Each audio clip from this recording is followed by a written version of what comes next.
preservação do meio ambiente, mantendo a utilização de seus recursos, principalmente para a produção de alimentos, é um desafio de todas as empresas ligadas ao agro.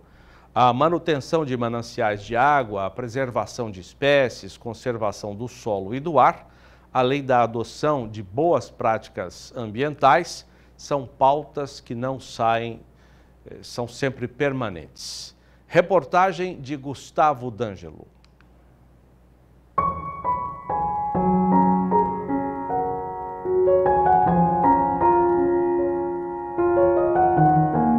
A otimização dos recursos naturais e a preservação da biodiversidade no uso da terra para reduzir impactos ao meio ambiente é cada vez mais práticas permanentes no agronegócio.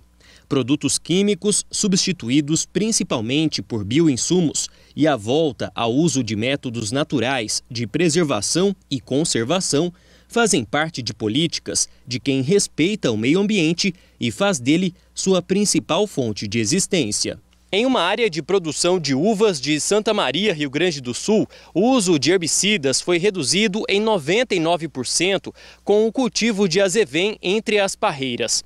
A vinícola Salton adotou a técnica com base em um estudo desenvolvido pela Universidade Federal de Santa Maria. O estudo auxiliou a empresa na compreensão do bioma pampa para melhora na implementação de boas práticas do uso do solo. Falando um pouco sobre o projeto que nós temos em parceria com a Universidade Federal de Santa Maria, o qual culminou na construção de uma cartilha. Possuímos hoje um manual de adubação e calagem que atende toda a região sul do país, mas nós com o intuito de poder extrair o máximo das plantas com qualidade de frutos, nós queríamos realmente ter uma dosagem específica de nutrientes para ter um equilíbrio de planta e, consequentemente, colher os melhores frutos possíveis.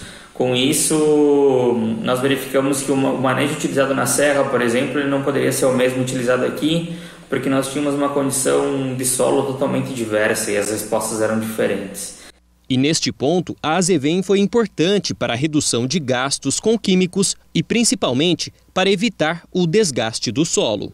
O nosso manejo ele vem adotando a utilização do azevém, que é uma planta de cobertura, né, da família das gramíneas, onde nós, por 2 anos, semeamos e superpopulamos essas plantas nas linhas de plantio das videiras, onde em ciclos opostos, quando a videira está em dormência, o azevém vai germinar e cumprir o seu ciclo, e com a própria palhada ele vira uma barreira física, ou seja, nós não temos mais o crescimento de ervas daninhas em nossos vinhedos.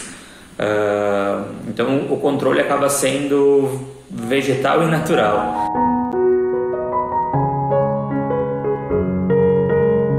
Uma cartilha com orientações técnicas que contribuem com o combate a plantas que interferem na produção de frutas mostra que com o consórcio com a azevém também é possível manter o bioma de regiões importantes, como a do sul do país, onde é grande a produção de uvas para o envase de vinhos e espumantes. Nessa região em particular do Brasil, que está se tornando e já é hoje uma região importante na produção de uva e vinho de excelente qualidade no Brasil, mas também de outras frutíferas, nós temos a possibilidade de fazer uma fruticultura com a manutenção das espécies ou boa parte das espécies do bioma pampa e, se necessário, utilizar outras plantas de cobertura para proteger o solo e, inclusive, com a diminuição do uso de alguns herbicidas que eram utilizados para dessecar essa vegetação. É importante, segundo o especialista que atuou na elaboração do estudo, entender que a solução apontada pode não ser ideal em todas as culturas e nem mesmo dentro da mesma região. No sul, por exemplo, há 300 espécies de ervas daninhas catalogadas e cada grupo delas exige um tipo de consórcio.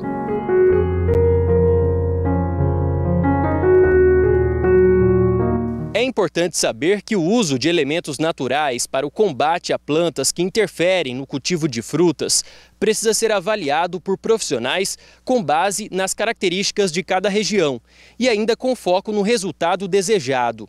O combate à erosão, por exemplo, precisa fazer parte do levantamento técnico.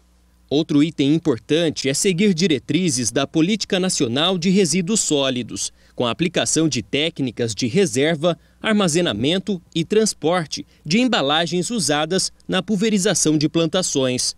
A geração de resíduos orgânicos, como o bagaço e restos de plantas, além da proteção de mananciais com o tratamento de efluentes, são indispensáveis.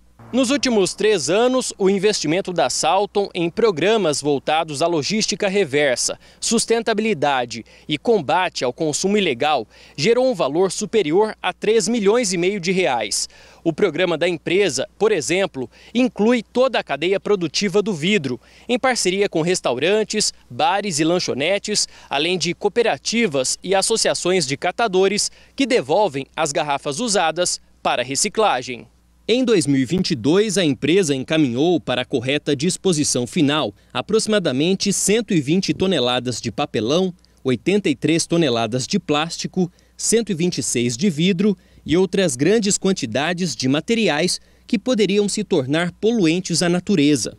Outras grandes quantidades de materiais foram tratados, como o lodo e resíduos da produção, encaminhados a aterros e locais corretos para decomposição.